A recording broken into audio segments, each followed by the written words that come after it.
para hacerlas, porque estamos gastando mucho. Yo suelo bromear utilizando pues el paralelismo y estoy muy lejos de saber de medicina, pero cuando nos decían no vayas descalzo que te vas a coger la gripe, es que el virus de la gripe entra por la planta de los pies, pues es evidente que no, pero es verdad que nos pasa.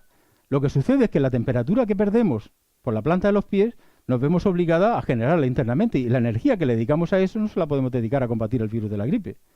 Y al final todos son balances energéticos. Con lo cual el virus de la gripe, que ya nos estaba pululando por ahí, aprovecha y prolifera. Y así todo. Bien, si nos siguen forzando, entramos ya en una zona donde sí que estamos enfermos. Donde ya nuestro cuerpo se tiene que concentrar en recuperarse y no se puede permitir muchos lujos porque el costo energético de combatir la enfermedad es muy alto. Si en esas condiciones nos meten en cama y nos cuidan, o nos llevan a un hospital, seguramente nos recuperamos y tenemos capacidad de reajuste. Pero si nos siguen forzando, podemos entrar en un punto de no retorno y a partir de ahí ya, hagan lo que hagan, no nos recuperan. Y se produce un desenlace fatal. En el caso de las personas, pues, o de los organismos o de los individuos, puede ir a la muerte, o en el caso de un ecosistema puede ir a un estado de equilibrio completamente distinto al que teníamos anteriormente. El gran problema es que no sabemos dónde está ese punto de no retorno. Podemos ir apretando el globo, y ahí es donde juega lo que se llama teoría de las catástrofes, lo podemos ir apretando progresivamente hasta que llega un momento en que se rompe y deja de ser el que era. ¿En qué momento se va a explotar? Es algo que es muy difícil de predecir. Pues esta es la situación en la que ha estado el Mar Menor. Tiene una presión continua y progresiva. A los problemas que daba el haber abierto el Estacio y las regeneraciones de playas, pues se sumó el cambio agrícola en la cuenca de drenaje. De manera que se pasó de un régimen de secano a un régimen de regadío en los años 90 y toda esta transformación de regadíos, pues de alguna manera tenía un cauce natural, que es la rambla del Albujón. Y los niveles freáticos subieron a una razón de 1 metro al año, con lo cual el nivel freático se puso casi a nivel de suelo y además con unas aguas que se cargaron muchos nutrientes, en nitratos en concreto, de la actividad agrícola.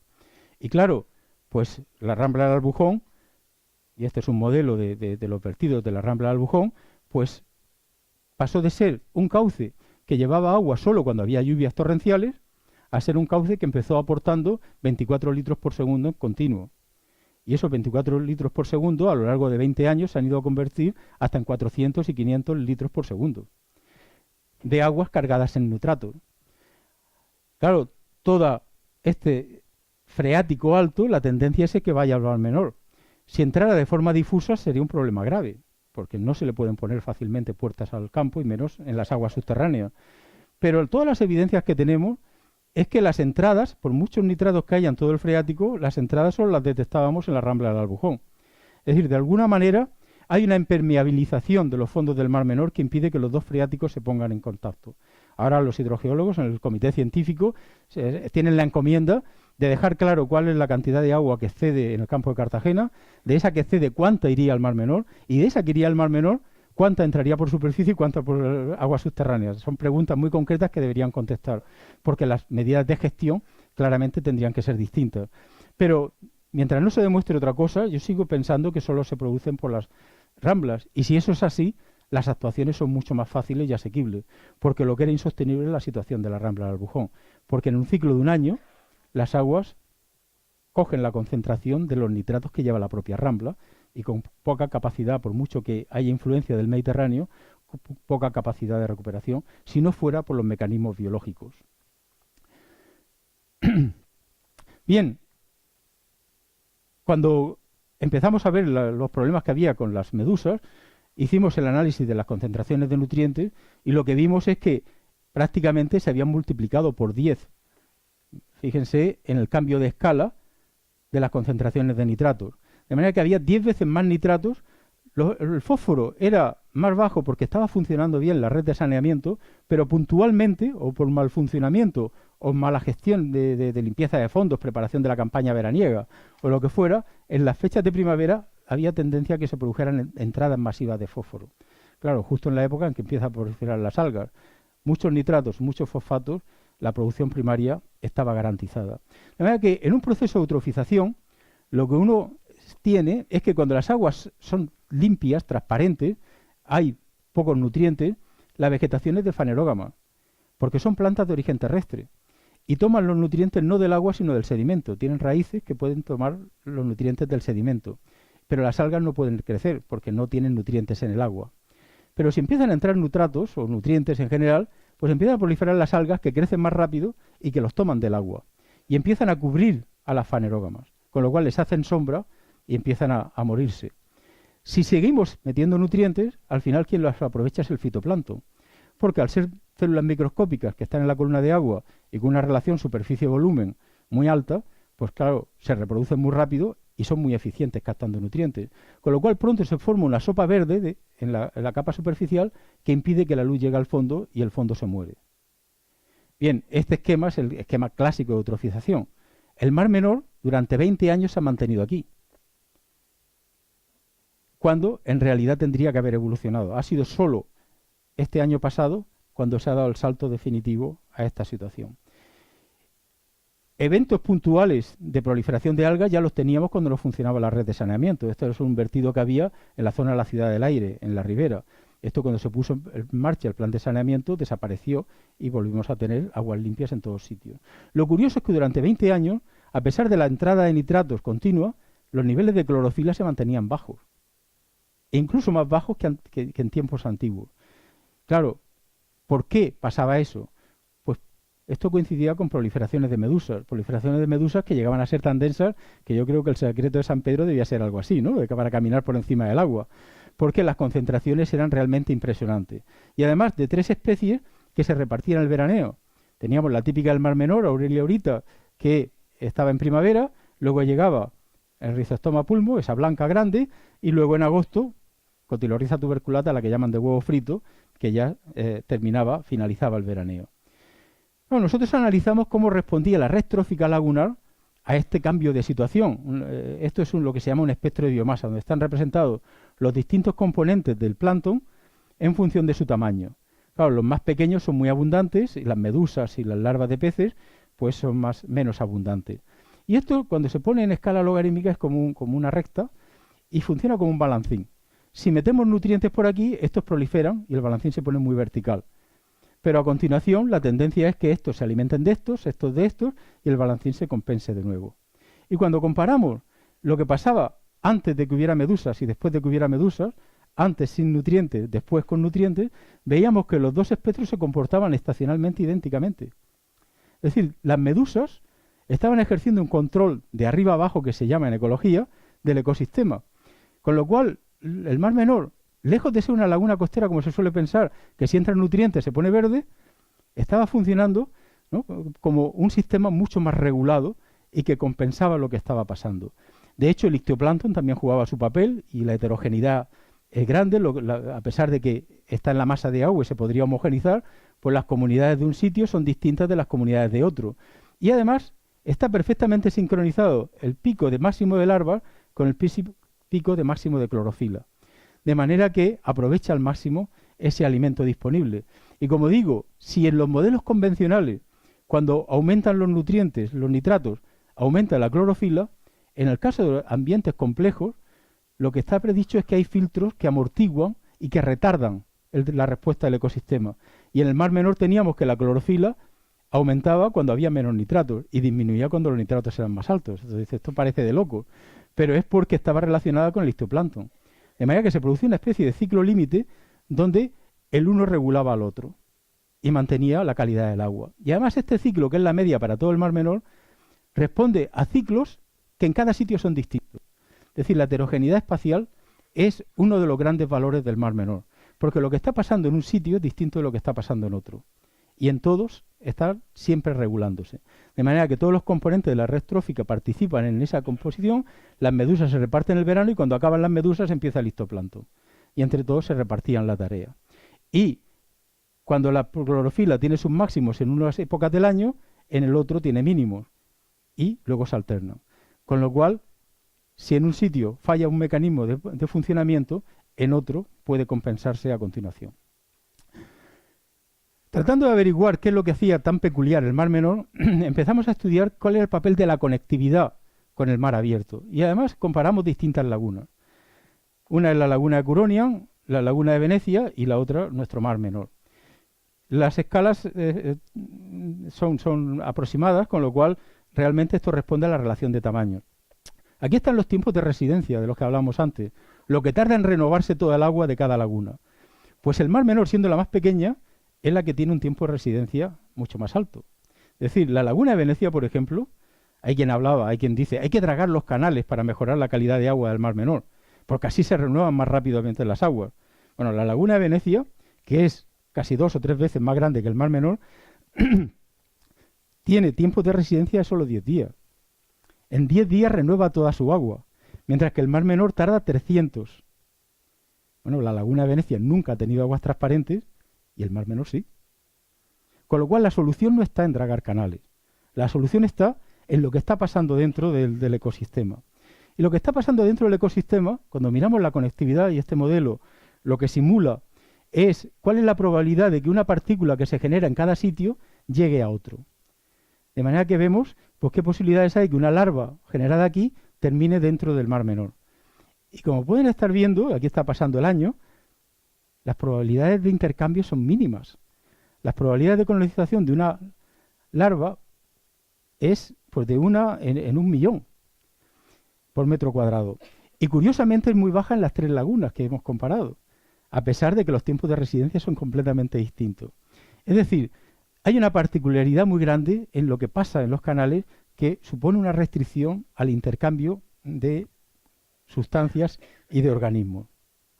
Hasta el punto que la heterogeneidad que se encuentra en el Mar Menor y es comparable a las otras lagunas costeras es tan alta que esta es la dinámica del ictioplancton, de las larvas de peces, en una secuencia de años consecutiva, y un año no se parece al otro. Pero es más, especies que son muy abundantes un año, al año siguiente desaparecen. Y cuando uno mira la estacionalidad de las distintas especies, desde las más abundantes a las más escasas, uno se encuentra primero que tanto unas como otras se reparten el año. Y unas son muy abundantes en una época, en unos meses, y otras son muy abundantes en otro. Pero además hay una cantidad enorme de larvas que son muy poco abundantes, pero que juegan su papel y que además no se sabe si un año van a estar o no. Porque esa presencia depende de la probabilidad de colonización. De manera que, y ya voy casi terminando, de manera que en el Mar Menor se da una circunstancia que es algo anómalo en los ecosistemas. En teoría ecológica, a lo largo de la sucesión y la construcción de un ecosistema, pues la biomasa va aumentando progresivamente, pero la época más productiva es una época relativamente juvenil, en la que la producción, esto es lo que el sistema produce y esto es lo que el sistema respira. Con lo cual, lo que hay entre medio es lo que es exportable, lo que es explotable, lo que el ecosistema no usa para sí mismo. Claro, cuando un ecosistema es muy maduro, respira prácticamente todo lo que produce, con lo cual hay poco margen para explotarlo. Una selva tropical es poco explotable. Si la explotamos, lo que hacemos es reducir su biomasa y convertirla en un prado. Pero un prado es muy explotable, porque produce más de lo que respira, con lo cual podemos segarlo y sigue siendo un prado.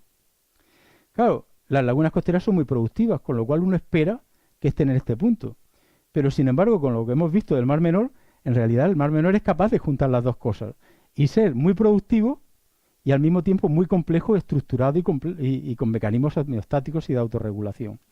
Para explicar eso, pues hay que ir a la física, porque la primera ley de la termodinámica nos dice que la energía ni se crea ni se destruye, solo se transforma, pero la segunda ley nos predice que todo sistema que es heterogéneo tiende a homogenizarse y que donde hay mucho tenderá a ir hacia donde hay menos hasta que todo se iguala. Es decir, la entropía, el desorden, la homogenización aumenta. Bien, la vida es un misterio entonces, porque ¿cómo es posible que surja una estructura compleja, un ecosistema o una persona, si partimos de átomos y de materia desorganizada? Claro, el truco está en que si uno pone resistencias al flujo de energía, se puede generar un trabajo. Una vez que se homogeniza el sistema, ya no hay flujo, ya no hay trabajo que hacer. Pero si a un viento que se genera como consecuencia de un gradiente de presiones le ponemos un molino, pues podemos generar electricidad o podemos moler trigo, podemos bombear agua. Eso es lo que hace la vida, utilizar esos flujos de energía para hacer un trabajo poniéndole resistencia y con el trabajo que hace lo que hace es construirse a sí misma. Y de esa manera consigue mantener una estructura compleja, pero desorganizando el entorno. Es decir, la segunda ley de la termodinámica se cumple, pero la vida es posible. Otro día se podría hablar de lo que es el principio de San Mateo y de lo que implica el aumentar la eficiencia. Pues lo que hicimos al estudiar las lagunas costeras es analizar sus características geomorfológicas, incluyendo los canales de comunicación, una serie de parámetros, y ver cómo se relacionaban con la productividad pesquera y con la biodiversidad y la complejidad que tiene el sistema. Y resulta que la productividad pesquera efectivamente se relaciona con los gradientes. Cuanto más pequeño es, cuanto más diferencia de temperaturas, de salinidades, de nutrientes hay, es como un campo magnético. Y a mayor diferencia de cargas, mayor capacidad de generar flujos. Y además con la distancia. Cuanto más cortas son las distancias, más somera es la laguna, más pequeña, más complejo es el perímetro, pues mayor capacidad de ser productiva desde el punto de vista pesquero. Pero, por el contrario, la biodiversidad depende de los canales de comunicación. Y en los canales de comunicación, ¿qué tenemos? Pues una resistencia a los gradientes, a los flujos que se producen como consecuencia de los gradientes. De manera que en las lagunas costeras tienen resistencias a los flujos en el canal de comunicación, en el intercambio entre el ventos y la columna de agua. Las propias praderas son una resistencia a los flujos de corrientes. Las propias islas son resistencias a las corrientes. Bueno, pues las islas, los canales, las praderas son estructuras disipativas que generan un trabajo que tanto hace más compleja la laguna como la vida puede utilizarlo de alguna manera para tener mayor biodiversidad, y eso hace que los poblamientos lagunares sean complejos, heterogéneos, y buena parte de sus mecanismos de autorregulación y homeostático estén marcados por esa complejidad. Bien, pues ya para ir terminando y concluyendo, la primera conclusión: la ciencia es necesaria porque nos facilita información y nos permite responder preguntas. Y sin información no es posible tomar decisiones, y menos que sean acertadas. Para gestionar hay que conocer y comprender bien cómo funcionan las cosas, y en concreto los ecosistemas. Y la mejor gestión no es la que es capaz de resolver problemas, sino la que es capaz de anticiparlos para no llegar a tenerlos. Claro, ignorar el conocimiento a la hora de gestionar sale carísimo. Y lo que se ha gastado en redes antimedusas a razón de casi 600.000 euros cada verano durante 20 años, y lo que se ha gastado en regenerar, entre comillas, playas que han terminado así, pues evidentemente, si se hubiera invertido en ciencia, otro gallo nos cantaría en la región de Murcia. Es decir, no es un problema, el que se haga ciencia no es un problema de recursos, es un problema de invertirlos bien. Pero luego, las verdades a medias también son muy peligrosas, porque se ha montado una alarma enorme porque las praderas del Mar Menor se han convertido en fondos sin vegetación. ¿Vale? Eso es un problema, porque indica que ha disminuido la penetración de la luz y que no hay luz suficiente en el fondo para mantener praderas, las que habían, pero las que se han perdido no son estas. Las que son perdidas son las de Caulerpa, que colonizaron el Mar Menor, que lo estaban convirtiendo en un fondo anóxico, que causaron la caída del Mújol. No quiere decir que eso sea bueno, porque nos lleva a otro cambio de estado, pero tampoco quiere decir que sea malo, porque si esos fondos se recolonizan ahora de fauna porque están oxigenados y se recupera una biodiversidad que habían perdido, pues de repente no es tan malo para el sistema. El gran riesgo es que toda la materia orgánica que ha acumulado sea una bomba de nutrientes hacia la columna de agua, con lo cual, aunque cortemos en la rambla del Albujón, la bomba la tenemos ya dentro. Pero si esos nutrientes están retenidos y el flujo es bajo, pues posiblemente no sea tan grave como podría pensarse. Porque la capacidad de recuperación de las praderas puede ser alta, y ya veremos si tanto las de Caulerpa como las de Cimocea, o con un poco de suerte, solo las de Cimocea. O sea, todavía tenemos muchas incertidumbres, pero hay que llevar cuidado con el uso que se hace de la información. Con lo cual, lo que sí que también debe quedar claro es que la ciencia no es una varita mágica que elimina los problemas, ¿no? La ciencia es una herramienta que tenemos para encontrar soluciones y para dar respuestas, y lo que a través de aplicación del método científico y poder responder con márgenes de confianza. Y como decíamos antes, no existe la dicotomía entre trabajo científico, informe técnico o aplicado, sino en si se responde a las preguntas o se está especulando con la información buena o mala que se tenga. Luego hay que tener en cuenta que la ciencia no es infalible y pueden cometerse errores, con lo cual el sentido crítico debe estar siempre imperando, y ahí viene muy bien a veces que haya contrastes de opiniones con mejor o peor intención, pero que te obliguen a reformular tus planteamientos o a buscar si los puedes consolidar.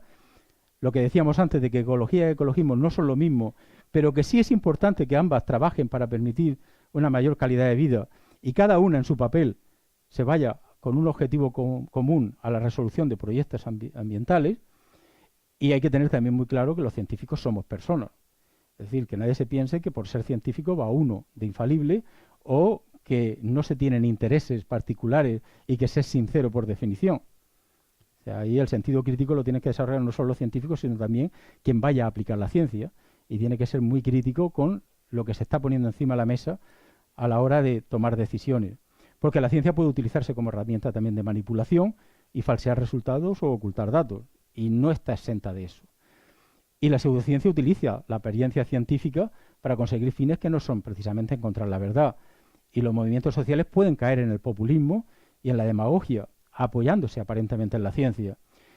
Y la necesidad de financiación que tenemos los científicos puede ser un factor limitante, no solo de la capacidad de acción, sino también condicionar las formas de actuación y hacer perder la perspectiva de lo que es correcto y lo que no. Y ante los problemas ambientales hay quienes, en lugar de un problema a resolver, solo ven una oportunidad de negocio. Y aprovechan que está en buenas condiciones para proponer una cosa que es más un negocio que algo bueno, sin decir que los negocios sean malos, o cuando está en malas condiciones, pues también se les puede sacar partido. Y ya como consideración final, solo vamos a poder resolver la situación crítica, porque sigue siendo crítica, en la que se encuentra el Mar Menor,